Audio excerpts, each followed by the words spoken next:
네, 여러분 안녕하십니까? 친절한 뉴스톡 시작합니다. 남북 고위급 회담이 조금 전에 판문점 우리 측 지역 평화의 집에서 시작이 됐습니다. 한 달 넘도록 별다른 진전이 없었던 판문점 선언 이행과 관련해서 우리 측 통일부 장관과 북측의 조국 평화통일위원장이 만나 머리를 맞대고 있습니다. 남북회담본부에 나가 있는 취재기자 연결하겠습니다. 황혜경 기자. 네, 남북회담본부에 나와 있습니다. 자, 회담이 시작됐다고요? 네, 그렇습니다. 고위급 회담은 예정대로 오전 10시에 판문점 우리 측 지역인 평화의 집에서 시작됐습니다. 수석 대표를 맡은 조명균 통일부 장관과 북측 리선권 조국평화통일위원회 위원장은 악수를 나눈 뒤 약 20분가량 환담을 나눴는데요. 조 장관은 먼저 장관급이 거의 매달 만나서 허심탄회하게 논의하는 것 자체가 남북관계가 많은 변화가 있었다는 것을 보여주는 거라면서 남과 북이 같은 생각이기 때문에 풀지 못할 문제가 없다는 생각을 갖고 있다고 말했습니다.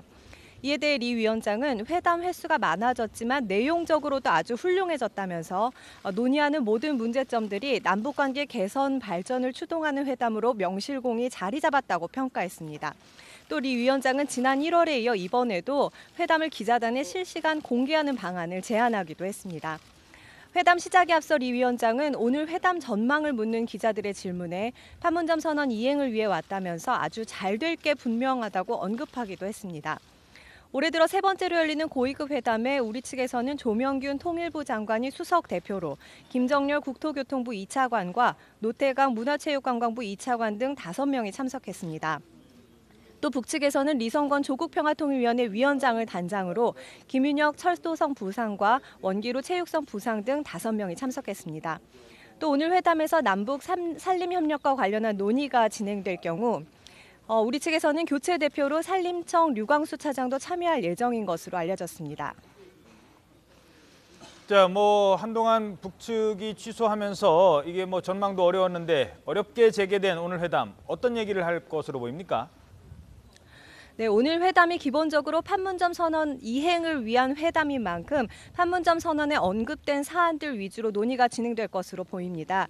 이와 관련해 조명균 장관은 판문점 선언 가운데 시기적으로 임박한 6.15 남북 공동행사라든지 8.15 이산가족 상봉을 위한 적십자 회담 일정, 남북 공동연락사무소 설치, 체육회담, 군사회담 등을 일정을 잡는 사안에 대해 중점적으로 논의할 예정이라고 밝혔습니다.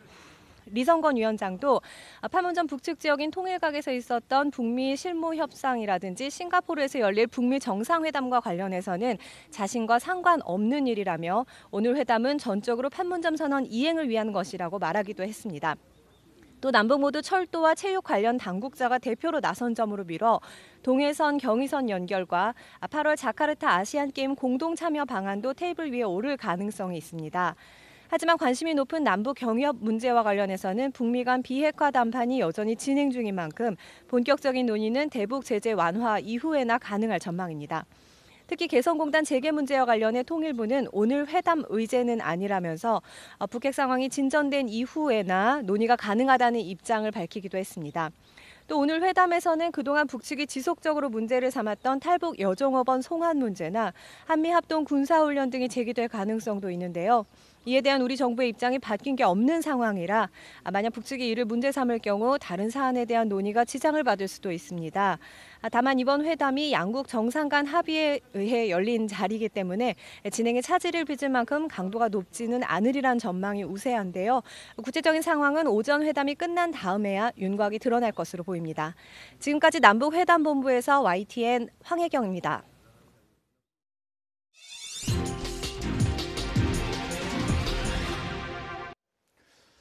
네, 미국 뉴욕에서는 폼페이오 미국 국무장관 그리고 김영철 북한 통일전선부장이 만났습니다. 이 뉴욕 회담은 마무리가 됐습니다.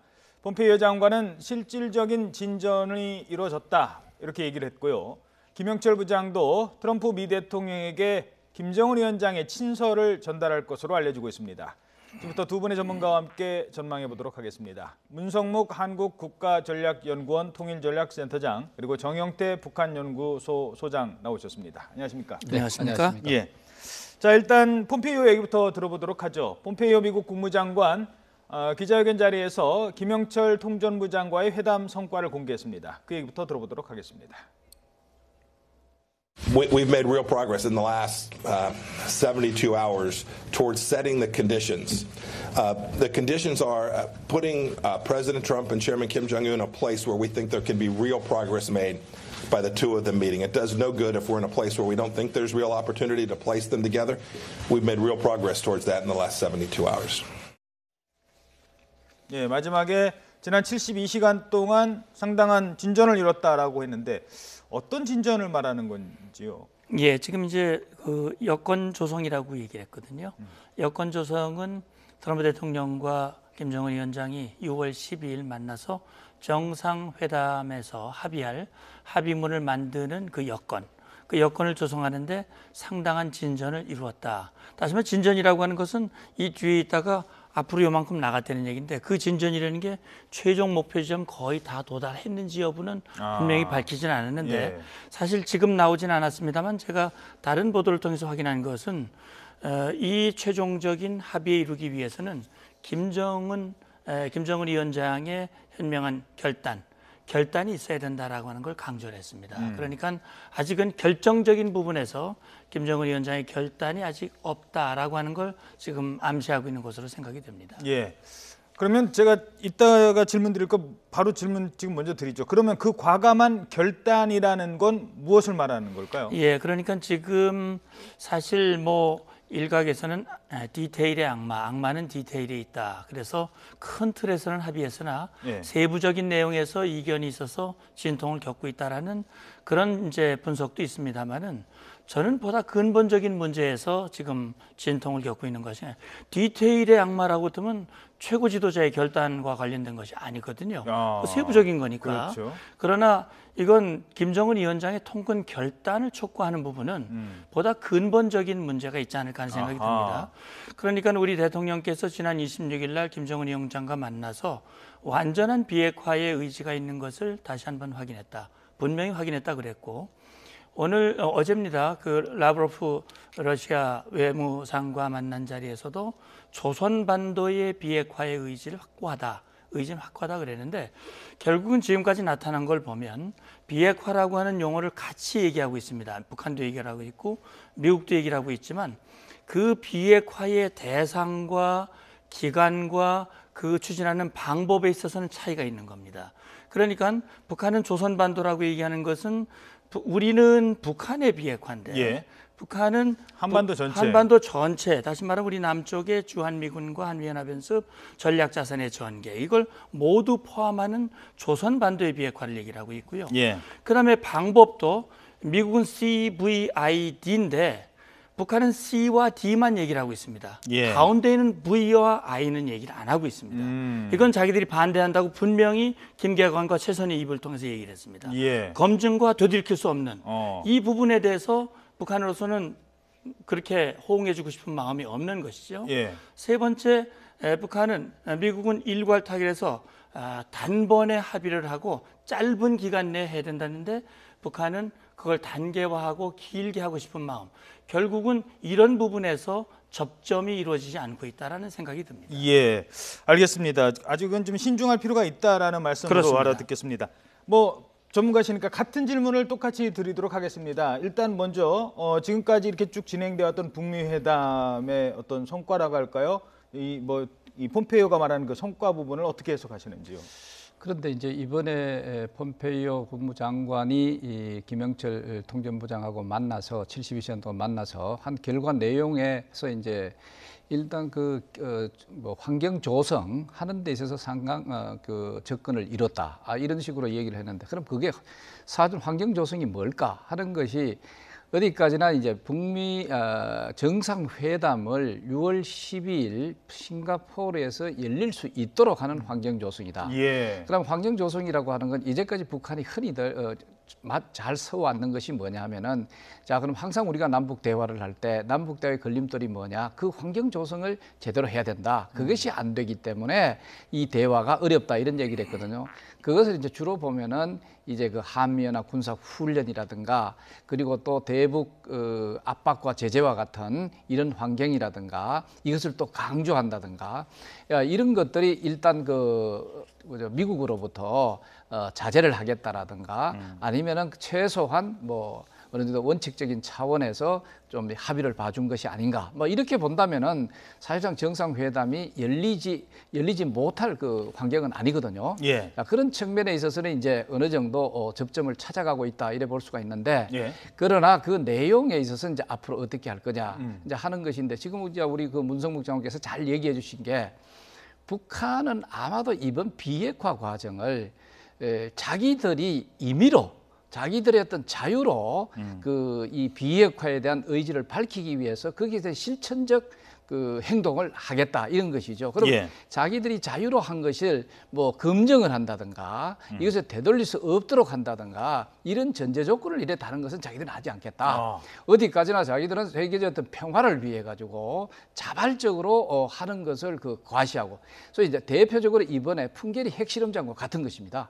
풍계리 핵실험장을 그 폐쇄를 할 때 뭐라고 얘기했냐면은 자기들은 세계 핵군축 차원에서 평화를 위해서 그 첫 발자국을 띄었다고 하는 차원에서 이제 이번에 그 풍계리 핵실험장 자체를 폐쇄한다 이래 얘기를 했거든요.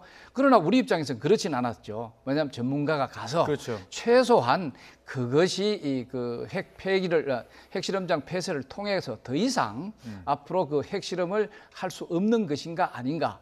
그리고 또 거기에서 또 우리가 밝힐 수도 또 있는 것이죠. 그러면 이제까지 북한이 어느 정도 핵을 개발을 했을 것인가 하는 어떤 자료라든가 이런 것들도 사실 그 내에서 어느 정도 되는데. 자료가 포착이 될 수가 있습니다. 자, 이렇게 함으로써 앞으로 비핵화 하겠다고 하는 거기에 근거해 가지고 그러면은 당신들이 어떠한 것을 갖고 있기 때문에 물론 이건 이제 자발적으로 자기들이 예. 보고를 할 수는 있습니다. 우린 이러이러한 물질도 갖고 있고 핵탄두라든가 실제 이런 수준이다 하는 보고는 할 수 있겠으나 그런 보고로만까지 이게 이제 완전하지 않다. 항상 이제 이것을 이제 인스펙션, 소위 이제 사찰이라든가 검증이라는 걸 통해 가지고 이 정도 갖고 있구나. 그렇다면 이거 폐기했다. 이래서 이제 돌이킬 수 없는 이런 쪽으로 가야 되는데 북한은 그렇지 않겠다 예. 하는 것이 아마 쟁점이 되지 않겠느냐 하는 생각이 들어요. 그래서 지금 풍계리 핵실험장 그 폐쇄를 하는 과정만 보면은 충분히 6.12 정상회담에서 미북 간의 비핵화와 관련된 방법이라든가 이런 단계라든가 하는 것이 어떤 의미에서 시사하는 것이 아닌가 거기에서 우리가 알 수 있지 않은가 하는 생각도 들어요. 예, 알겠습니다. 자, 지금까지 논의는 크게 북한의 비핵화, 지금 뭐 지적하신 것처럼 북한 입장에서는 왜 그러면 한반도 비핵화면은 왜 우리만 비핵화냐, 남한에 있는 전략 자산은 어떻게 할 거냐, 이런 부분도 지금 나올 수 있다는 말씀하셨는데 이제 거기까지 얘기하면 이제 시간이 길어지니까요. 여기 그거는 이 정도로 하고요. 그러면은 나머지 다른 부분은 그렇다면 우리가 비핵화를 했을 때 북한 입장에서 비핵화했을 때 우리한테는 무엇을 해주겠느냐에 대한 뭐 체제 보장이라든가 그렇죠. 계속 나왔던 논의 아니겠습니까? 일각에서는 전문가들께서 지적하기를 지금까지 계속 비핵화 얘기만 했지 북한한테 뭐 해줄 거에 대한 논의가 지금 별로 알려지지도 않고 공론화도 안 됐다. 북한이 거기에 불만을 품고 있다. 이런 얘기도 하고 그게 있거든요. 바로 이번 그 트럼프 폼페이오 국무장관이 또 말하고 그다음에 이제 폼페이오 정부에서 이제 그걸 강조를 하는 것이 CVID가 아니라 뭐 물론 CVID가 기본이 되죠. 예. 그래 된다면은 CVIG가 될 수야 돼. 개런티. 예. 소위 개런티. 그럼 개런티에 관련돼 가지고 주로 이제 트럼프 정부는 북한이 경제 개발하는데 획기적인 지원을 해주겠다. 그렇게 된다면은 뭐 지금 발전하고 있는 한국뿐만 아니라 어떤 여타의 제3국 발전하고 있는 그 국가 이상으로 발전하도록 만들어주겠다고 하는 것을 강하게 이제 강조를 하거든요. 그런데 제가 생각해 봤을 때 북한에 대해서 경제적 당근만 강조한다고 해가지고 과연 그게 보상의 내용이 될 것인가? 물론 이제 단기적으로 대북 경제 제재라든가 이걸 완화해 준다든가 이것은 필요는 하지만 그러나 그것이 핵인 아니다. 그가 예. 주가 아니다는 걸 볼 수가 있죠. 예. 쟤들은 이제 우선적으로 자기가 체제 안전 보장이 보장. 된다고 하는 것은 예. 외부의 개입이 최소화되는 상황을 얘기를 합니다. 그건 뭐 중국이 될 수도 있고 미국이 될 수 있는데 예. 거기에서는 주로 이제 미국이다. 미국이 한반도에 주둔하면서 미군이 주둔하면서 군사적 개입 가능성 자체가 굉장히 크고요. 예. 이제까지 또 그것이 또 주 역할을 해왔으니까 이것을 어떻게 최소화시킬 것인가, 완화시킬 것인가, 아니면 완전히 없애게 할 것인가 여기에 대한 트럼프 정부의 답변은 예. 결정적인 답변을 필요로 하고 있는 거예요. 이게 바로 그렇죠. 돼야 그 다음부터 이 체제에 그 경제적인 보상이라든가 이런 것들이 2차적으로 따라갈 수 있는 하나의 단거리 될 수 있다. 만약에 앞에 것이 전제가 되지 않는다면 예. 뒤에 것은 그렇게 그 주된 그 요구가 아닐 수도 있다 하는 생각입니다. 예, 장군님께서는 어떻게 보십니까? 그러니까 체제 보장을 해준다면 어디까지 해줄 것이냐라는 게 있고요. 그다음에 미국 입장에서 그걸 한꺼번에 해주지는 않을 것이다. 이것도 아마 단계적일 가능성이 있다라는 분석도 있는데요. 어떻게 보십니까? 그럼요. 사실 저는 그렇게 봅니다. 지금 뭐 미국이 예를 들어서 북한을 대화의 대상으로 인정하기 시작했다는 것부터 사실은 체제 보장의 출발이라고 봅니다. 뭐 테러 지원국이라고 얘기를 했고 대화의 상대가 될 수 없는데 특히 김영철 부장을 미국 뉴욕 또 워싱턴까지 와서 트럼프가 만나준다는 거, 또 김정은 위원장을 대화의 상대로 인정을 해서 만나준다는 자체부터 굉장히 북한을 대한 그 예우, 체제 보장의 출발이라고 보고요. 지난번에 폼페이오가 2번을 갔었고 두 번째 갔을 때 김정은 위원장이 트럼프 대통령의 제안을 매우 만족해했다. 내부 매체에서도 발표를 했습니다. 제가 생각할 땐 드러나지 않아서 그렇지 체제 보장과 관련된 얘기는 많이 나왔는데요. 체제 보장은 정치, 외교, 경제, 군사 이렇게 될 수 있습니다. 예. 그러니까 정치 외교에서는 결국 북한과 미국 사이의 국교를 정상화하는 겁니다. 그걸 단계화한다면 연락사무소를 먼저 만들고 그다음에 정식 수교를 하고 하는 이런 관계가 되겠지요. 그다음에 경제 분야에서는 결국 경제 분야에 관한 얘기는 많이 했습니다. 트럼프 대통령도 많이 했고 폼페이오도 많이 했고요. 그러니까 북한이 정말 잘 살 수 있게 해주겠다. 대한민국 수준으로 발전시키게 해주겠다라는 얘기를 했거든요.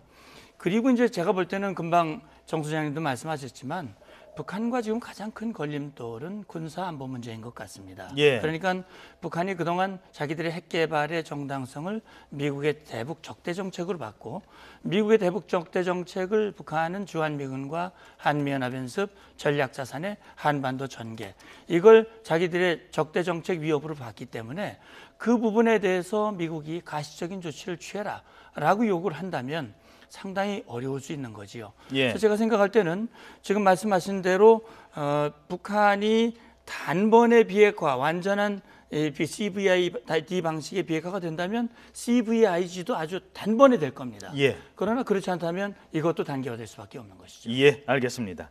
자, 말씀 중에 죄송합니다. 지금 속보가 하나 들어왔는데요. 최근 논란을 빚고 있는 재판거래 의혹 사건과 관련해서 당사자인 양승태 전 대법원장이 오늘 오후 2시에 입장을 발표한다고 합니다. 양승태 전 대법원장이 자택 앞에서 기자들의 질문에 답변을 하는 형식으로 아마 자신의 입장을 밝힐 것으로 보입니다. 자, 이번에 그 양승태 대법원장 그동안 논란을 빚고 있는 재판 거래, 판사 사찰 등 그 논란을 빚고 있는 의혹에 대해서 입장을 밝힐 텐데요. 어제 대법원장 김명수 현 대법원장이 뭐 사과를 했습니다만 이 논란에 대해서 사과를 했지 당사자가 직접 입장을 밝힌 적은 없습니다. 그래서 양승태 전 대법원장이 오늘 어떤 얘기를 할지 그리고 뭐 지금 어제 판사들도 다 모여서 이 문건 다 공개해라. 그렇게 해서 국민들 앞에 낱낱이 소상히 밝히고 진상을 좀 알려야 되는 것 아니냐 이런 얘기까지 지금 이미 판사들도 그런 얘기를 하고 있고 또 현직 김명수 대법원장 역시 이거 조사가 필요하다. 검찰 조사가 다른 형식으로든 어떤 형식으로든 조사가 필요하다는 얘기를 했기 때문에 양승태 전 대법원장이 오늘 입장 발표 사법부에 대한 신뢰가 달린 문제입니다. 상당히 이목이 집중될 것 같습니다. 네, 저희 YTN에서 생중계해 드릴 예정입니다. 죄송합니다. 다른 질문 이제 드리도록 하겠습니다. 그리고 또 아까 우리 문장관께서 얘기해 주신 것 중에 또 저희도 얘기했고 소위 이제 미국의 군사적 개입 가능성 그 원천적으로 어떻게 이제 해결이 되느냐에 따라서 체제 안전 보장이 될 거다 하는 그것으로 인식해 갈 거다 했는데 또 이것을 너무 이분법적으로 볼 수는 사실 없습니다. 그 자체는 궁극적으로 바라는 것은 분명한데 이런 것을 이제 실체 이행하기 위해서는 좀 단계적으로 이루어질 수도 있다고 하는 것은 사실 미국 간에 뭔가 그 협상이 될 수 있는 것도 아닌가. 이런 생각되죠. 그래서 우리 정부도 마찬가지고 뭐 사전에 종전선언을 한다든가 그리고 또 미국 간의 국교 정상화를 한다든가 또 거기에 이어서 이제 평화협정 체제와 또 연결이 된다면은 뭐 주한미군의 기능과 성격이라든가 이런 것을 이제 있는 거니까 너무 이것을 이제 하나로 묶어서 이것이냐 저것이냐 할 정도 이것이 안 됐을 땐 저건 안 된다 하는 정도의 판단은 아니다. 그렇기 때문에 이번에 그 미북 정상회담에 있어서도 북한이 사실은 비핵화를 한다. 비핵화를 한다는 것 자체도 미국처럼 사실 하지 않으면 비핵화가 되기는 사실 어렵다는 것이 이제까지 판단이었기 때문에 예. 가급적 단기간에 그리고 또 그것을 단기간에 걸쳐서 또 보상이 또 이루어질 수 있도록 예. 그것에 초점을 두고 있는 것이 아닌가 이렇게 볼 수 있습니다. 알겠습니다. 자, 얘기를 더 멀리 나가기는 어려울 것 같아서요. 다른 주제로 나가서 한 두 가지만 더 짚어보겠습니다. 미사일 얘기가 나왔습니다. 미사일, ICBM. 당연히 북한의 그 핵 무기가 미국에서 위협이라고 생각하는 거는 핵탄두를 만들어서 그거를 실어 나를 수 있는 도구가 있다는 거 아니겠습니까? 이미 도구 때문에 북한이 ICBM이 거의 완성 단계라고 하니까 미국도 지금 상당히 속도를 내는 입장도 있고요. 미사일 얘기를 드디어 꺼냈습니다. 이거 트럼프 대통령의 발언에 대해서 김정은이 받아들일 거로 보십니까? 예, 그걸 받아들이지 않는다면 협상이 성립되기 어렵겠지요. 그러자면 핵무기라고 하는 것은 글자로 북한이 말하는 핵 무력 완성이라고 하는 것은 탄두와 운반 수단을 포함하는 것이거든요. 아무리 핵탄두가 위력이 커도 날려보낼 수 있는 수단이 안 되면 의미가 없는 것이거든요. 예. 그 위협을 제거한다고 하는 것은 탄두와 운반 수단을 함께 제거해야 됩니다. 그러니까 미국 본토까지 날려보낼 수 있는 것은 미국으로 주 관심이고 특히 중단거리 같은 경우는 대한민국과 일본의 관심이거든요. 그래서 이런 것들이 이번에 비핵화라고 하는 그 틀 속에 탄두는 물론이고 물질과 미사일 그 외에 나머지 프로그램이 모두 포함돼야 실질적인 그것이 컴플리트 완전한 비핵화에 해당이 된다. 그래서 북한이 그 결단을 하지 않는다면 사실상 성공적인 6.12 정상회담을 기대하기는 어려운 것이고요. 예. 그래서 우리로서는 회담이 열리는 것도 중요하지만 합의는 더 중요하다 이렇게 봅니다. 예. 그래서 아까 얘기로 다시 돌아가면 폼페이오가 과감한 결단이 필요하다는 거 할 때 혹시 미사일도 고려한 게 아닌가라는 생각도 들긴 하는데 그렇죠. 어떻게 보십니까? 마찬가지입니다. 특히 이제 트럼프 정부로서는 물론 북한의 핵탄두 지금 당면한 문제로서는 핵탄두를 어떻게 폐기를 하느냐 그게 하나 있고 그다음에 핵탄두를 실어서 나르는 운반 수단 ICBM에 준한다랄까 ICBM 그것을 이제 어떻게 없애는 것 그게 있는데 그런데 아마도 이럴 것 같아요. 북한 입장에서는 자기들은 ICBM 그 기술 발전시키는 것을 일단 중단한다. 그런데 이 중단하는 걸 당신들의 압력이라든가 그것 때문에 하는 것이 아니라 앞으로 미국 간의 정상회담을 하는 데 있어서 이것을 보다 더 매끄럽게 진행시키기 나온 하나의 촉매제로서 자기들이 앞장서서 하겠다. 그다음에 이것을 하는 데 있어서 절대적으로 어떤 그 강압적인 차원이 아니라 자기들이 자발적으로 임의적으로 한다.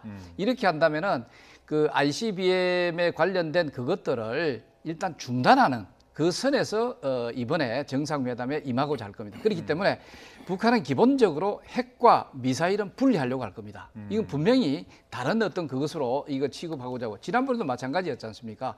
볼 때 6자 회담에 있어서 어디까지나 북한의 비핵화 쪽에 핵 쪽에 초점이 갔고 그다음 미사일 회담은 또 따로 했습니다. 예. 마찬가지로 북한은 또 이것을 원할 가능성이 굉장히 있죠. 그렇지만 그러나 이번에 정상회담에 있어서는 핵과 미사일 두 개를 자기들이 임의로 자발적으로 어느 수준까지 하겠노라 하는 것으로 이제 하고 미국은 그렇지 않다. 이것을 하나로 묶어서 이 폐기를 하든 해야 되지 그렇지 않는다면 의미가 없다. 이런데 그래서 아마 김정은 위원장이 최종 결단이 필요하다고 하는 것이 이것도 아마 포함된 것이 아닌가 이렇게 볼 수도 있죠. 예, 알겠습니다.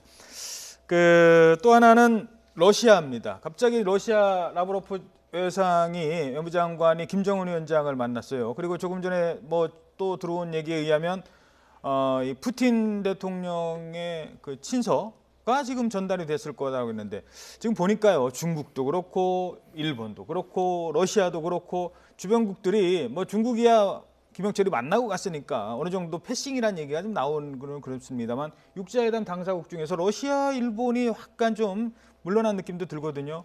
그 부분을 같이 설명을 해주시죠. 네, 그럼 일본 같은 경우는 북한 핵 미사일의 직접적인 위협 당사국이기 때문에 누구보다도 굉장히 민감하고 또 적극적으로 대처할 수밖에 없습니다. 그렇기 때문에 아베 총리도 트럼프 대통령을 6.12 정상회담 이전에 만나고 이제 자기들의 역할을 하려고 그러는 거고 예. 러시아도 사실은 과거 6자 회담의 일원이었고 실제 이 동북아 평화 포럼 앞으로 새로운 평화 포럼이 만들어진다면 그 관련 워크숍의 또 의장국이었습니다. 그러니까 러시아도 이 한반도 핵 문제 또 앞으로 한반도 평화 문제에 있어서 자기들도 일정한 지분을 가지고 영향력을 행사하려고 하는 것이고 특히 북한의 입장을 적극 지지함으로써 북한을 끌어들이고 그걸 지렛대로 미국을 향한 어떤 협상력을 갖고자 하는 그런 의도가 있는 것인데 역시 중국과 러시아가 북핵 문제 해결에 순기능을 해주면 좋겠지만 오히려 장애물이 된다면 예. 미국과 상당히 어려운 관계가 또 형성될 수도 있는 것이죠. 예. 한 1분 드리겠습니다. 예, 마찬가지. 지금 이제 러시아의 경우는 뭐 제3자적인 입장이기도 하지만 앞으로 우리 그 한반도의 전체 이제 그 북방 열차라고 할 수 있을 정도의 철도를 연결시킨다든가 예. 이렇게 하기 위해서도 이 그 3자 간에 이것이 잘 매끄럽게 좀 진행될 수 있도록 바라는 그런 측면도 있고 물론 정치학적인 그런 차원에서 또 개입하고자 하는 그런 영향력 확대 그런 것도 있는데 근데 일본 경우는 예. 사실상 우리의 어떤 좀 보수적 견지에서 안보적 견지에서 본다면 우리가 느끼는 거나 일본이 느끼는 좀 비슷할 것 같아요. 왜냐하면은 장거리 미사일이 문제가 아니라 예. 북한 경우는 단거리, 중거리 이것만 하더라도 일본에 위협되고 우리한테 위협된다는 것이죠. 자 그렇다면은 비핵화를 할 때 이 핵 탄두라든가 이런 것을 우선적으로 없애줘야 되고 그 다음에 또 점차적으로 다른 것까지 최종 완결된 비핵화로 가야 되는데 만약에 이제 그렇게 안 될 경우를 우려하는 거고 거기에다가 단거리 미사일 혹은 중거리 미사일조차도 좀 이 그 협상의 내용으로 좀 해줬으면 좋겠다 이렇게 되는데 그러나 다행히도 우리는 남북 간의 지금 대화라든가 이런 것을 통해서 그런 적대성을 최소화시키려고 하는 노력이 있는 반면에 일본 경우는 그게 역시 완전히 차단돼 있다는 것이죠. 예를 들어서 일북 간에 북한과 북일 간의 이 관계가 지금까지 완전 아직 적대성적인 그런 차원 사실 있으니까 네. 이제 이것을 이제 우려하면서 좀 더 이제 북한한테 좀 접근하려고 하는 그런 모습을 보이는 게 우리하고 약간 좀 다른 측면이 있습니다. 그러나 뭐 다행히도 우리는 지금 그 남북 소위 그 판문점 선언 이후에 남북한의 어떤 그 관계 개선이라든가 이런 노력을 통해 가지고 사실 군사적인 여러 가지 그 위험이라든가 이런 것을 최소화시키는 노력이 있어서 뭐 좀 다른 점이라고 하면 다른 점이겠죠. 예, 이 밥상 위에 딱 맛있는 음식이 있으면은 딱 먹어야 되는데 숟가락에 하나씩 두 개씩 막 늘기 시작하면은 이게 머리가 아파지는 거거든요. 그렇죠. 예, 문성묵 센터장 그리고 정영태 소장이었습니다. 두 분 고맙습니다. 감사합니다. 네, 뉴스톡 마치겠습니다. 여러분 고맙습니다.